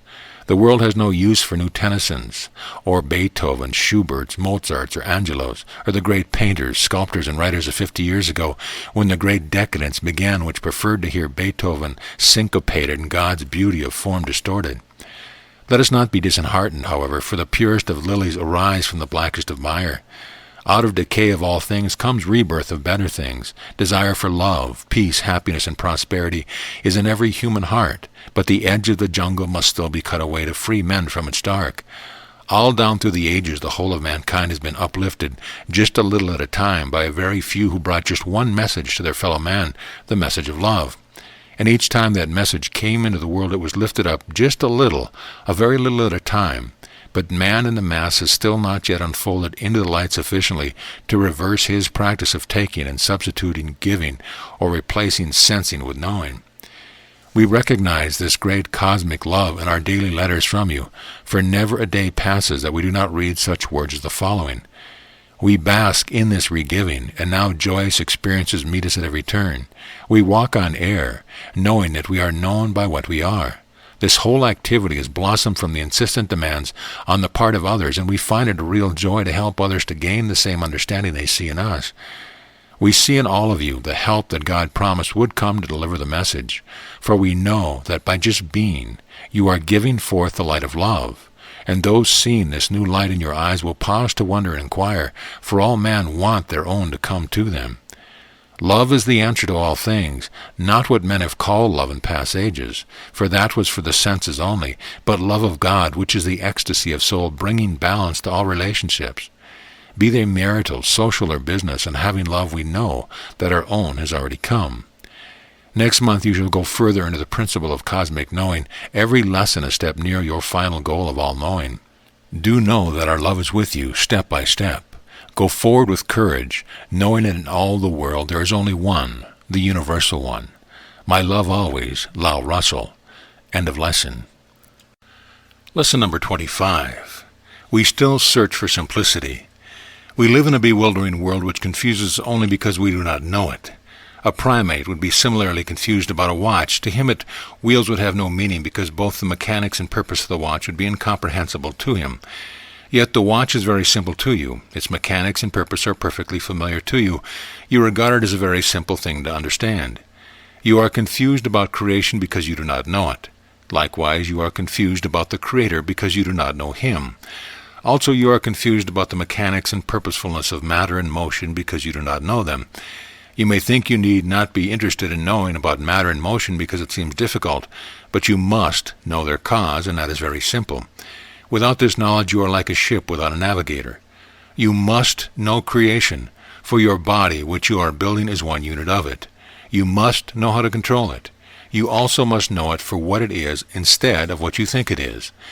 When you become familiar with it as being but certain states of motion, you must know that these states of motion are wave records of your desires, just as a picture in the record of the painter's desire. A manufacturer produces a better product in the measure of his knowledge of his product. Your body is as much your product as the product of your fantasy. Millions of years of your desires produced it. In 1 minute, the desire of your will can alter its entire structural balance in either direction, toward life or death, without the slightest physical action upon your part. The medical profession can make enormous strides in its great service to man, but starting upon a basis of a greater knowledge of cause of the countless effects it encounters. In its search for cause of effects in matter, its beginning should be in a greater knowledge of motion, which matter is, and the relation of mind to motion, which polarizes or depolarizes body structure, or unbalances its polarity to form destructive tissues and destructive electrochemical reaction. It is for this reason that we must talk in simple language while taking matter apart to see how and why it ticks, as we have to take the watch apart for the same reason. The need for simple language is great because the things which shall be told you about motion needs the replacing of old concepts with new ones. These new concepts must become new foundation for comprehension of things not yet known or even dreamed of in nature. All mankind is still as a primate a stage concerning the cause and purposefulness of all effects of motion as the early man is to whom you are trying to explain the watch. When you finished explaining one thing to him in the simplest words, you could find you would have to explain one thing after another about the wheels, the gears, the central shaft, and its extensions before he even faintly comprehended its mechanism. Even then, he would know nothing of its motivating force, nor the principle of time itself. No matter how simple your words are, you would find it very difficult to make that thing which is so simple to you seem simple to him. You would find yourself using the simplest kind of words as though you were talking to a child. That is what I have been doing for the first 24 lessons, just attempting to lay a simple foundation for the motivating spirit in the still center of the universal shaft from which all power is extended, for its cycles of divided and multiplied power, and to which all wheels are geared through each other to manifest the tick, tick, tick of the heartbeat of the universe, which spells out the time sequence of every action-reaction of creation. And so it is that I must find simple words and simple examples to explain fully to you the tick-tick of the divided universe of time and space, which is one tick on each side of every equator to balance each other's unbalanced condition, and repeated upon the other side of the equator, as the other tick of the cosmic pendulum. You simultaneously live in two worlds, and you must know both of them thoroughly in their relation to each other. The universal pump would not continue to unfold this appearing, disappearing two-world universe if it were not for that electric interchange of motion from one side of the equator to the other, as long as the energy of desire divides the undivided still light into pairs of moving lights.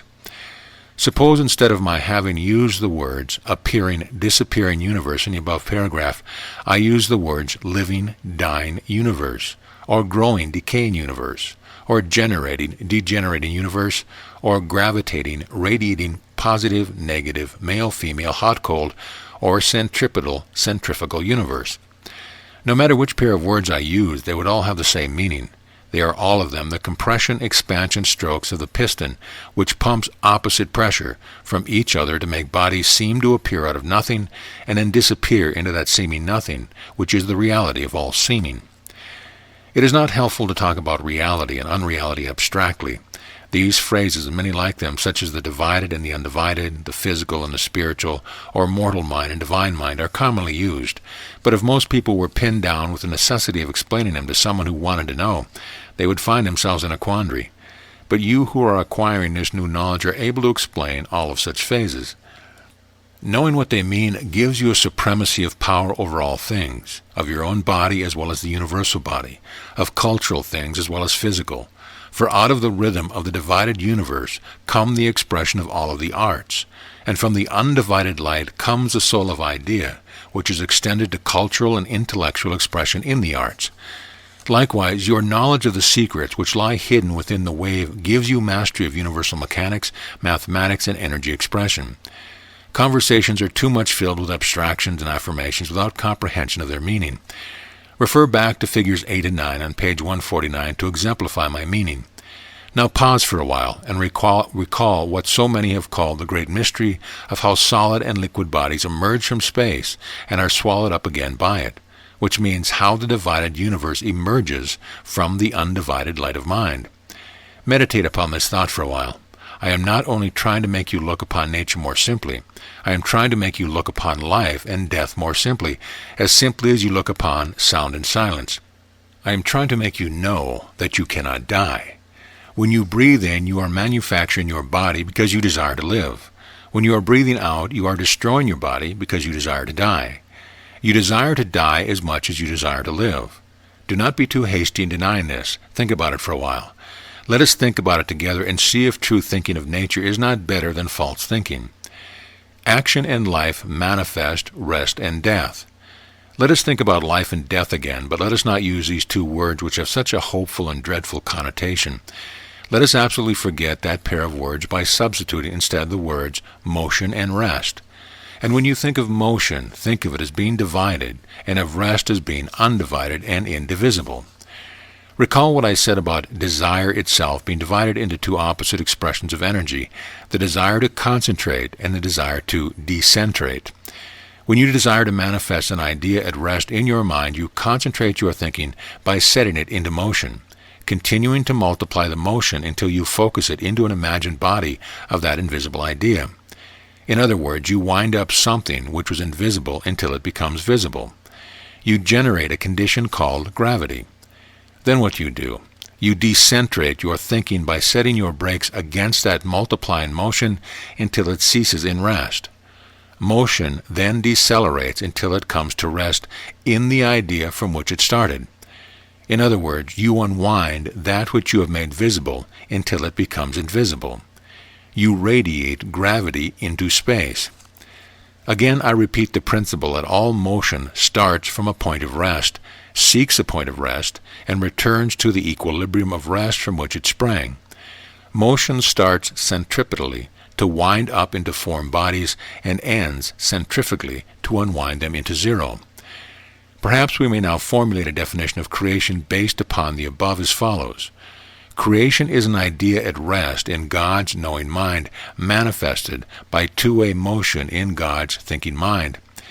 Deep thought upon this idea should reveal to you that life is but desire for motion, and death is desire for rest from motion. Likewise, both life and death are but bodies of thought formed in the image of thoughts which come and go in thinking mind forever. The greater the vitality which generates power to multiply motion, the greater is your ability to manifest life. But the moment you divide that power by depolarization or fatigue, or anything whatsoever which reduces the power of your body cells to pump vigorously, that moment you express death. Now consider your desire in the morning to get into action and express that power vitally all day. Do you not equally desire to cease from action at night to relax? Then still later to cease even the action of thinking by fully resting in sleep. If you will weigh them both in your thoughts, you will find that the desire for rest is equal to the desire for motion. Rest is the direction of death from which life is reborn, for every condition in nature borns its opposite condition. Your desire to breathe in is equal by your desire to breathe out, but when you breathe in, you compress to express life by acceleration of motion, and when you breathe out, you expand to express death by deceleration of motion. When you breathe in, you create your body. When you breathe out, you destroy your body. Your body appears from the invisibility of rest and disappears from the visibility of motion. You are perpetually living and dying, growing and decaying, generating and radiating, moving and resting. Your body grows from multiplication of motion. It decays from division of motion. It generates and radiates for the same reason that it lives and dies, and the desire for each is equal. Neither can be without the other. Each is born from the other simultaneously, then born the other sequentially. The principle of the Divine Trinity underlines all that herein stated, and their expression is possibly only through two-way interchange of motion between each pair of opposites through each other. Conclusion: when any of our loved ones die, we rightfully feel a great sense of grief and loneliness. All the knowledge in the world will not assuage that expression of emotion. That is as it should be. We are all of us actors in the divine drama of creation, and if its actors did not express emotions which are appropriate to the lines of the play, they would be useless and purposeless actors. Grief, suffering, loneliness, and kindred emotions are as purposeful in the divine drama of life as joyfulness, happiness, and like emotions are purposeful. And being purposeful, they are good. Sunshine in nature would be a calamity without shadow, and an artist's picture would be purposeless and valueless without both sunshine and shadow in their balanced relation.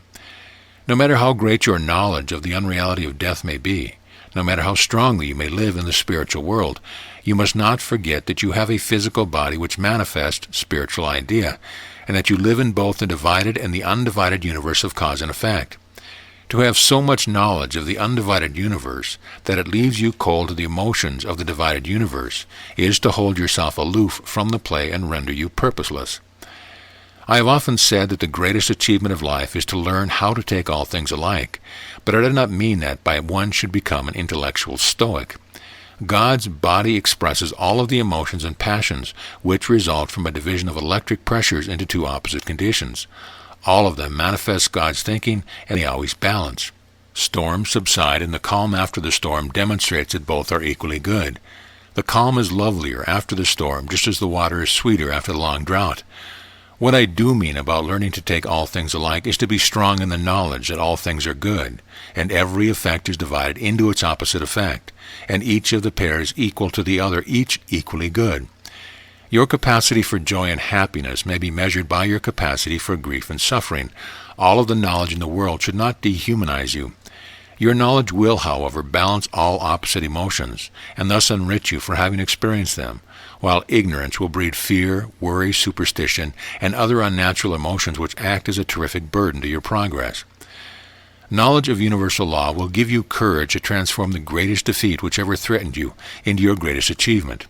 It will give you a philosophy by means you may meet the grief of death enriched by the knowledge that every experience is good, and that every experience strengthens you to meet all experience alike.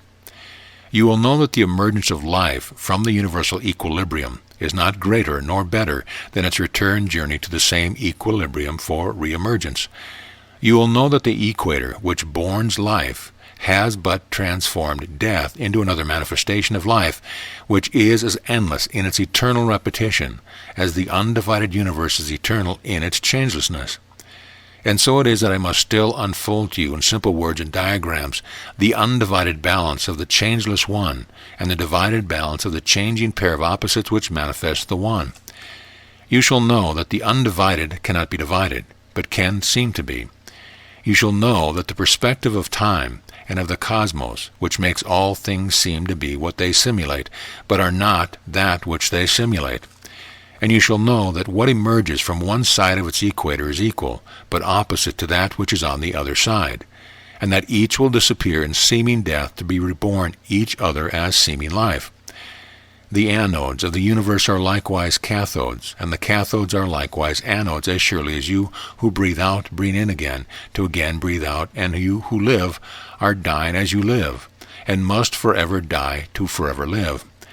We shall therefore build thought bodies and give them form in light waves of octave tones, and call them solids of matter, which constitute the inexplicable objective universe of so many things which mystify us and leave us so grossly ignorant that we write down tragedies and calamities in our lives which should be glorious with golden fruits of ecstatic knowing, and we write upon life's pages defeats and illnesses and breakdowns where naught but our ascension should be written. All things on earth and heaven of this divided universe of God's recorded thoughts are good, because God's thoughts are good. You may be perfectly willing to believe this statement as abstract truth, but belief in it without knowing will not make you strong. You must know, for knowing alone will make you strong. End of lesson. Lesson number 26, Sound, Silence, and Wave Vibrations. We will again consider the making of bodies which appear and disappear to live and die from another point of view. Let me recall, as heretofore stated, that all that God does is to make bodies to manifest his all-knowing. Also I stated that this is all you likewise do. Let me again emphasize the fact that all bodies are but states of motion, living, dying states of motion, generating, degenerating states of motion which arise from rest and have to keep moving very fast to simulate the idea of life. As long as they move fast enough, they have living bodies, but as they slow down, they lose their bodies. To increase their speed, they must have enough energy to polarize. They always lose it, however, and depolarize. It is you who give them that energy, and it is you who take it away. Instead of using the words states of motion, we will substitute the word vibrations, and we will amplify the word by saying wave vibrations. Let us again amplify this by saying thought wave vibrations.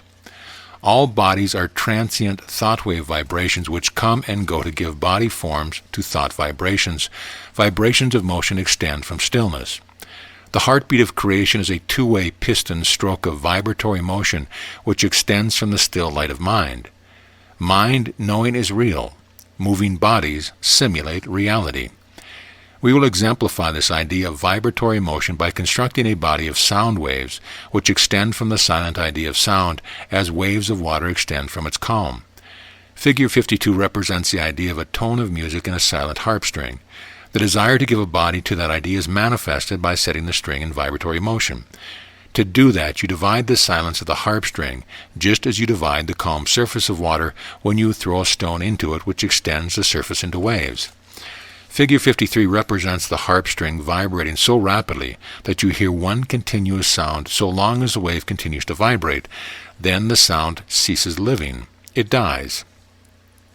What really has happened is that a body of sound was given to an idea of music for a cycle of time. Then the vibration ceased. The sound then disappeared in the silence of rest from which it sprang into motion to manifest the idea. The sound appeared, and it disappeared and will reappear, but the silent idea is eternal. It will again appear when desire causes it to reappear.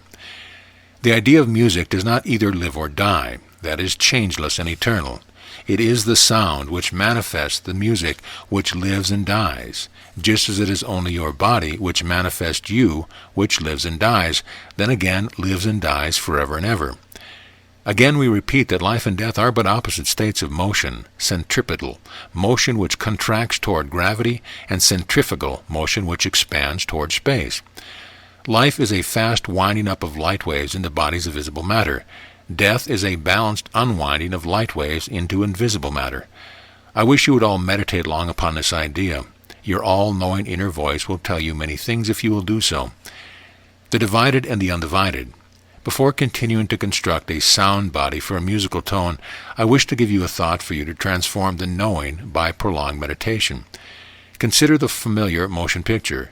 You know that every expression of life on that screen is motion only.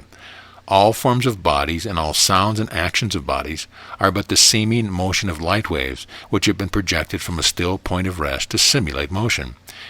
You know also that what seems like motion is due to a very rapid succession of still pictures thrown upon the screen one at a time so rapidly that the eye does not detect any single picture before the next one of a slightly changed pattern is projected.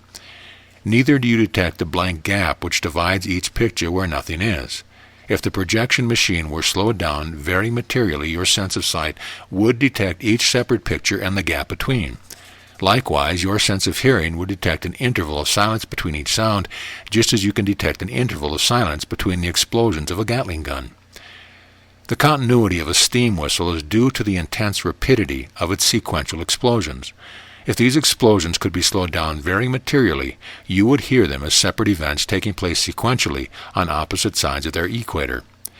What I now wish you to do, in order to increase your comprehension of the continual interworking between the divided universe and the undivided universe, also in order for your greater comprehension of the impossibility of dividing the undivided, also for clarifying your comprehension of the illusion which makes it seem possible to divide the undivided, is to imagine the silent harp string as an interval of silence between two musical sounds, and relate that effect to the black gap between sequence of motion pictures, and also relate it to the silent intervals between explosions of a Gatling gun.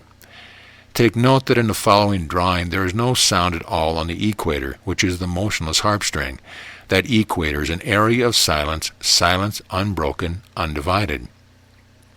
Sound takes place only upon each side of its equator of silence, for there is motion on each side and no motion at all on the dividing equator.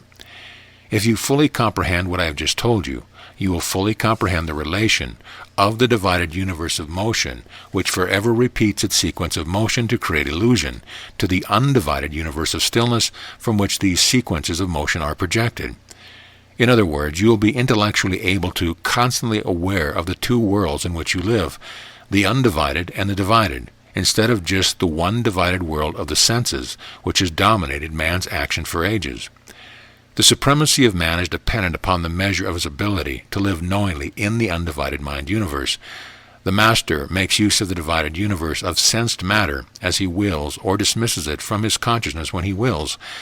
Until you become master of matter, it will master you. The greatest aim of your life should be freedom from matter and to be its master. That is why I am stressing the mechanics of the divided universe of sensed matter, which has made man its slave for ages, in order that knowing man can transcend matter and becomes its master instead of its slave. For this reason you must know the mechanics of it until it is automatic in you. The small effort of study you give to knowing this principle in your heart is more than priceless to you.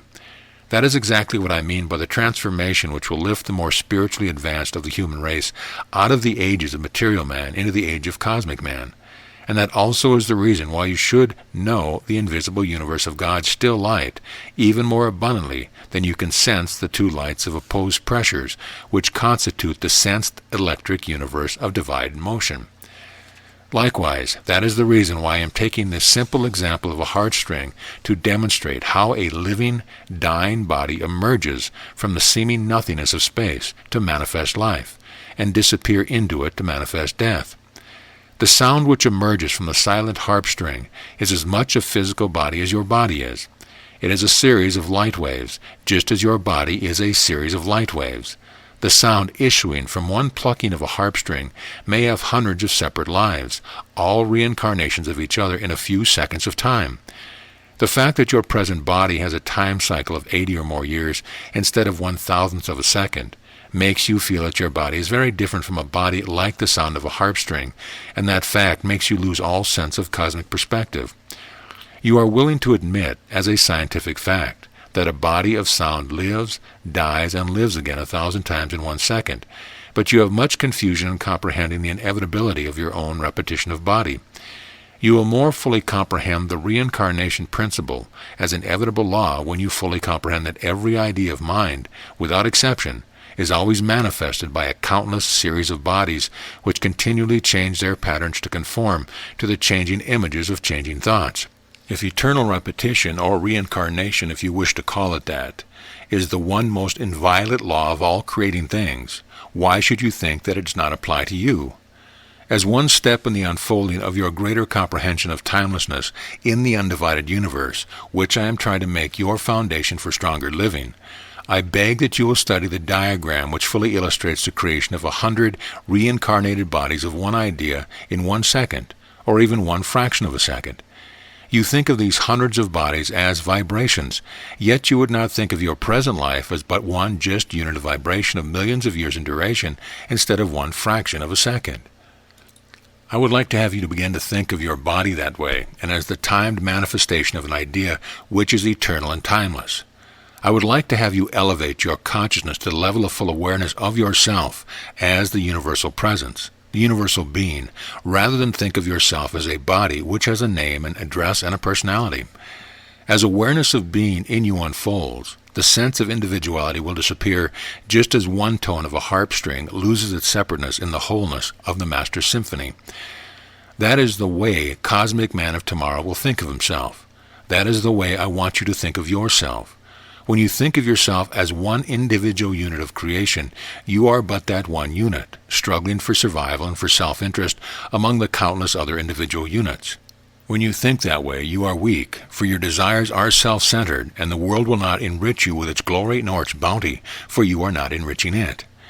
When your desires are for the whole, and when you know that you are the whole, then only are you strong.